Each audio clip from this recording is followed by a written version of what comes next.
Let's look at the 11 o'clock advisory. All right, maximum sustained winds, as mentioned, 155 miles an hour. Pressure is down to 933 millibars. I mean, just look at that pinhole eye. It's drifting off toward the south and east at about 9 miles an hour. This is absolutely how this was forecast to work. It's going to drift that direction and then kind of get picked up and brought toward Florida. So let's look at that brand new forecast cone. It gets awful close to the Yucatan Peninsula, and as Marquise had mentioned, later today we anticipate a Category 5 with winds of about 165 miles an hour. Then it lifts up again away from the Yucatan Peninsula toward Florida and weakens just a touch. We think that the wind shear will pick up just a little bit and will impact the storm system. Again, a very dangerous hurricane, winds of 155, approaching Florida at 145, and then making landfall as either a strong Category 3 or a low-end Category 4 Wednesday 8 p.m.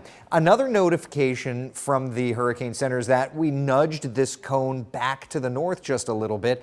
That would bring this hurricane through our area as a potentially Category 2 hurricane, which would make it one of the stronger hurricanes we have seen on record move through central Florida. With the 11 o'clock advisory, the National Hurricane Center also extended inland the hurricane watches, now including Marion County, Lake, Orange, Seminole, Osceola, and Polk counties. And a hurricane watch means that hurricane conditions are possible within 48 hours time. That's why we need to start working on those action plans. So for today, it's continuing to strengthen. It's expected to make landfall late in the day on Wednesday, and then on Thursday, the storm system exits the East Coast and moves away from us. But certainly as we watch this storm system getting stronger and start honing in on our impacts, one thing so many are concerned about is the potential loss of power. Let's go over to meteorologist Mark.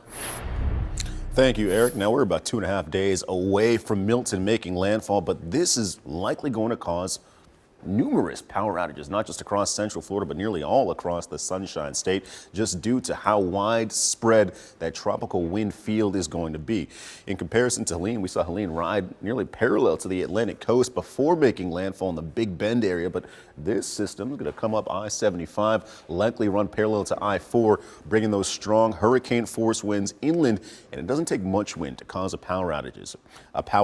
A tree branch that snaps and lands on a power line can do it, and we'll have wind speeds likely Cat 1 or maybe even Cat 2 strength moving across the I-4 corridor. So as we take you county by county, as Eric did mention, some of our inland communities are now under that hurricane watch, including Orange County here, where we'll watch out for wind gusts of up to 75 plus miles per hour. Also on top of that, we'll have 5 to 8 inches of rain possible, so we're watching out for those severe weather impacts of even possible tornadic spin-ups, flood risk, and of course those strong and gusty winds. We'll see similar wind speeds further out towards the west across I-75 here in Sumter County from the Villages through Rutland, Bushnell.